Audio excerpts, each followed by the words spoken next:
وصفتنا اليوم شيش برك بالمكرونة مع الصوص الأحمر. على القدر حطيت زيت زيتون وحطيت شرائح ثوم وحطيت بقدونس وحطيت الشيش برك وحطيت معجون طماطم وقليل من دبس الرمان وحطيت ملعقتين جبنة سايلة ومقلب جميع المكونات مع بعض، وحطيت مكرونة مسلوقة وملعقة صغيرة كمون وملعقة صغيرة فلفل أسود وملعقة صغيرة ملح وملعقة صغيرة بابريكا وملعقة صغيرة فلفل مجروش، طبعا الفلفل اختياري تقدروا تكنسلوه، وملعقة صغيرة من ملح الليمون، ومقلب جميع المكونات مع بعض 5 دقايق وبتكون استوت الشيش برك. ما ينفع تطول على النار بتتقطع عجينتها. وحطيتها في الصحن وحطيت عليها بصل أخضر وبقدونس. نصب الصوصات صويا حلوة وصوص الفلفل وصحتين وهنا. الصدق الطعم حكاية. شيش برك باللبن بطريقتي الخاصة. على النار حطيت قليل زيت زيتون وممكن نستبدله بقطعة زبدة، وحطيت عليه بصل أخضر وثوم مقطعين لشرائح، وممكن نفرمهم ناعمين بفرامة البصل ونحمسهم لحد ما يتغير اللون إلى ذهبي، وحطيت عليهم الشيش برك المفرزنة جهزتها مسبقا ومحتفظة بيها بالفريزر، بتلاقوا طريقتها في حسابي. وحمست الشيش برك مع الزيت والثوم والبصل وحطيت عليهم كوب لبن سايل وملعقة صغيرة ثوم بودرة وملعقة صغيرة فلفل أبيض وملعقة صغيرة من ملح الهيمالايا، وطبعا الملح حسب الرغبة، ونحركهم مع بعض. وأضفت ملعقة صغيرة من البهارات الإيطالية ونقلب ونتركه على نار هادئة لحد ما تستوي الشيش برك، تقريبا من 5 إلى 7 دقايق وبتكون استوت. وبعد استوت أضفت عليها بصل أخضر مقطع، وضروري نقدمها وهي ساخنة لأنها كل ما جلست بتشرب السوائل وتتقطع العجينة. وزينت الوجه ببقدونس مقطع وبالعافية. حساء الشيش برك على النار حطيت قطعة زبدة وحطيت عليها ثوم مقطع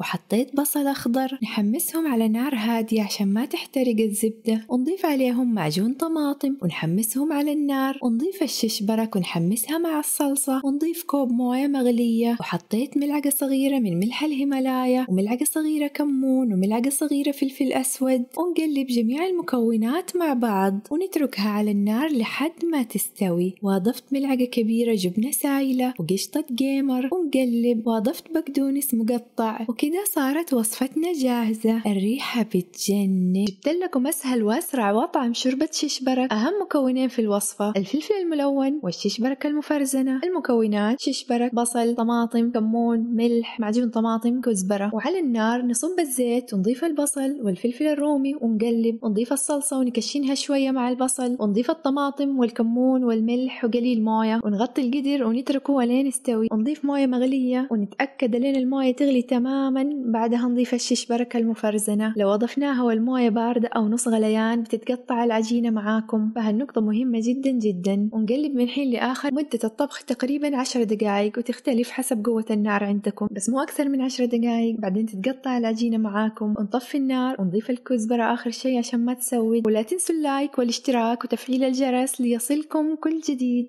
شيش برك على الطريقة الإيطالية بالخلطة الخاصة. نسلق الشيش برك بموية وملح ونصفيها ونخليها على جنب، وعلى النار ملعقة زبدة، ثوم مبشور أو مقطع، فلفل رومي، كريمة الطبخ، ملعقتين قشطة، بودرة بديل الماجي، ونضيف الشيش برك اللي سلقناها وخليناها على جنب، ونضيف عليها كوب جبنة موزاريلا وبهارات إيطالية، ونقلب ونطفي النار. وصحتين وهنا.